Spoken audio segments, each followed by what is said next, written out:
గత ప్రభుత్వంలో ఇప్పుడు మన కేటీఆర్ గారు కూడా ఇలాంటి మాటలు చేయడం సిగ్గుచేటు. వారు ఈ మహిళల పట్ల అసభ్యకరంగా మాట్లాడడం, మరి డ్యాన్సులు బ్రేక్ డ్యాన్సులు చేయడం కోసం మహిళలు బస్సులలో ప్రయాణిస్తున్నారని చెప్పడం మేము తీవ్రంగా ఖండిస్తున్నాం. ఇలాంటి వ్యాఖ్యలు చేయడం మేము మిమ్మల్ని ఈ ప్రాంతం నుండి తరిమి కొట్టాల్సిన పరిస్థితి మహిళలు సిద్ధంగా ఉన్నారు.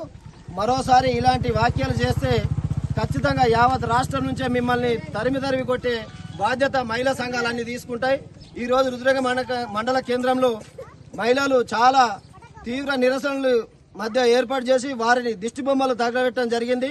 ఇంకొకసారి ఇలాంటి వ్యాఖ్యలు చేస్తే మేము కాంగ్రెస్ పార్టీ పక్షాన మిమ్మల్ని ఈ సిరిసిల్ల ప్రాంతం నుండి మరి రాష్ట్రం నుండి పార్టీని బొందబెట్టే రోజులు ఆల్రెడీ బొందబెట్టే ఉంది. మళ్ళీ కూడా కనీసం ఆనవాళ్ళు లేకుండా చేసే మా మహిళా తల్లులు ఉన్నారు. వారిని మరొకసారి అసభ్యకరంగా గిట్ట మాట్లాడితే మేము తీవ్రమైన హెచ్చరికలు జారీ చేస్తా ఉన్నాము. మా నాయకులు